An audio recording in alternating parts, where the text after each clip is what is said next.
Existe un hombre en el mundo del crimen organizado cuyo poder es tan inmenso como su rostro es desconocido.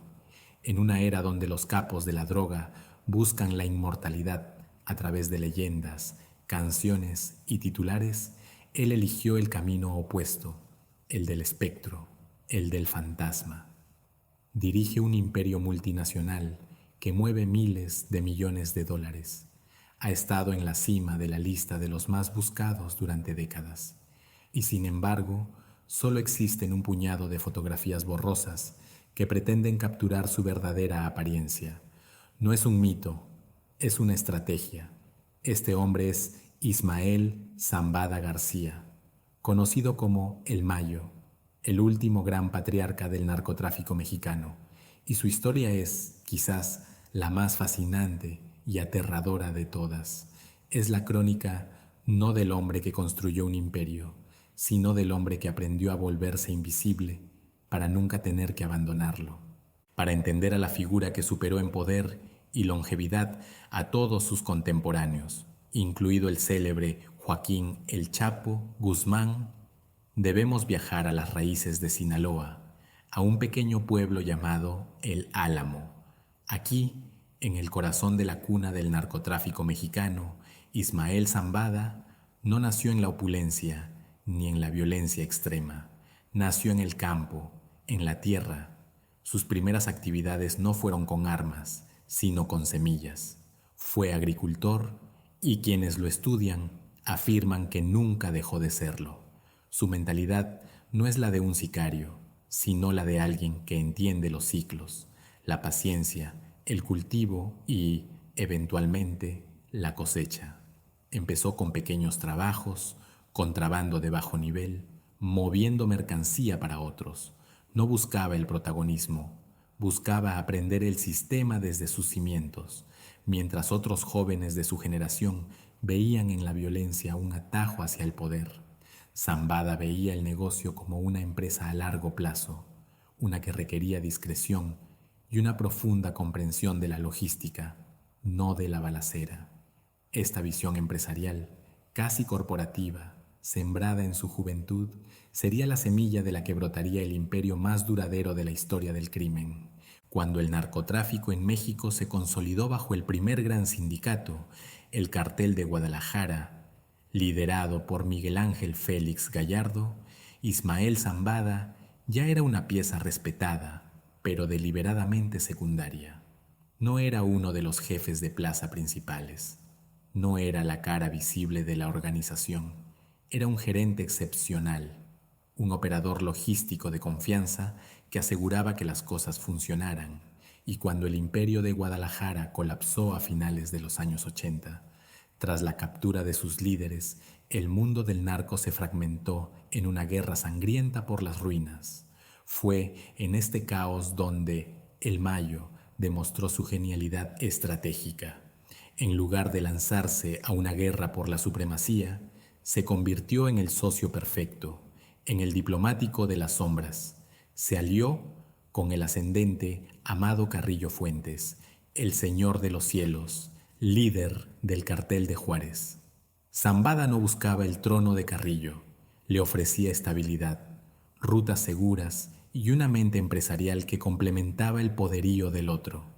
Aprendió la lección más importante de su vida. El rey siempre es el objetivo principal.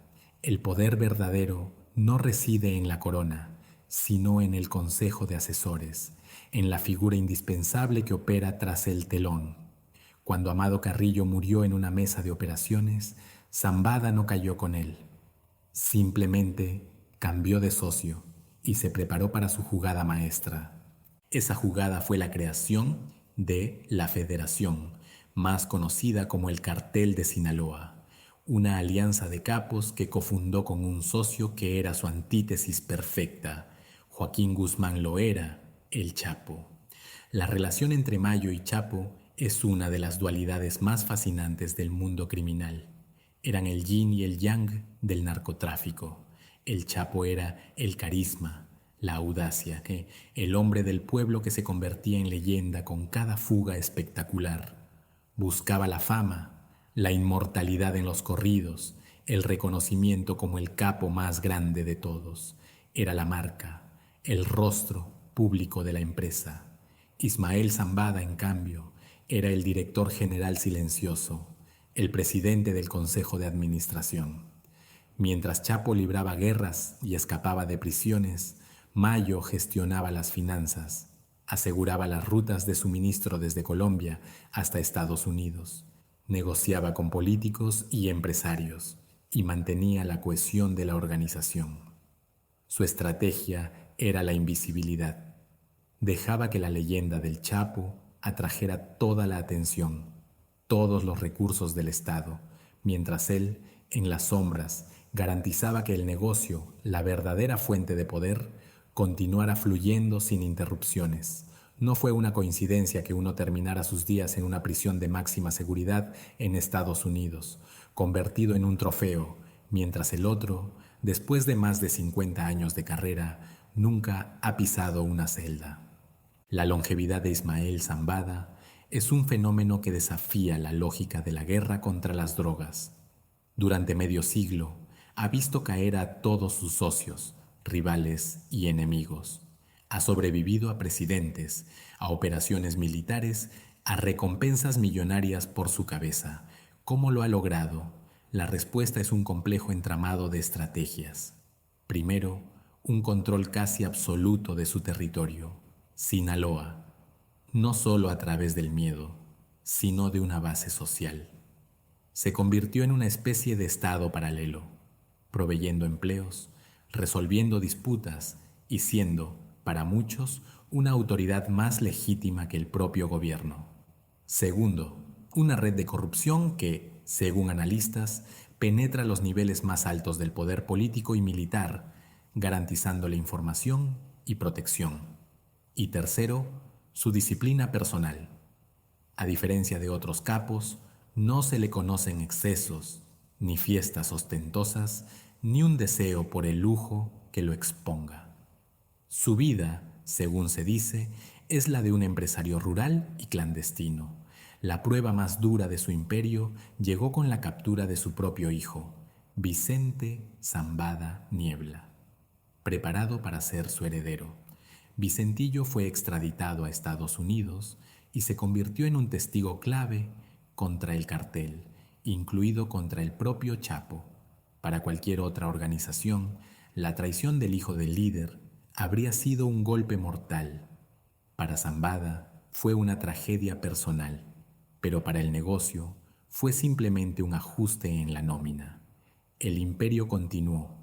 En una legendaria y casi surrealista entrevista que concedió en 2010 al periodista Julio Scherer desde algún lugar de las montañas, el propio Mayo lo dijo: el problema del narco envuelve a millones. ¿Cómo dominarlos? En cuanto a los capos, encerrados, muertos o extraditados, sus reemplazos ya andan por ahí. Él no se veía a sí mismo como una persona, sino como parte de un ecosistema que nunca podría ser erradicado. Al final, la historia de Ismael "El Mayo" Zambada es mucho más que el relato de un criminal. Es una clase magistral sobre la naturaleza del poder en el siglo XXI. Demostró que la verdadera influencia no reside en la fuerza bruta o en la fama, sino en la discreción, la estrategia y la capacidad de operar en las sombras. Es el fantasma del sistema, un hombre cuyo mayor logro no fue construir un imperio de miles de millones de dólares, sino hacer que el mundo dudara de su propia existencia mientras lo hacía. Superó a Pablo Escobar, a los hermanos Rodríguez Orejuela y a su propio socio, el Chapo, convirtiéndose en el arquetipo del capo definitivo, el que nunca cae, porque, para todos los efectos prácticos, nunca ha estado allí. Y es precisamente esta cualidad espectral lo que lo convierte en el símbolo más poderoso del fracaso de la guerra contra las drogas. Nos deja con una pregunta inquietante: ¿cómo se puede capturar a un hombre que ha dominado el arte de no existir? Si esta crónica te ha hecho cuestionar la verdadera estructura del poder, me encantaría leer tu perspectiva en los comentarios. Y, si aún no lo has hecho, considera suscribirte para seguir desentrañando las historias ocultas que definen nuestro mundo.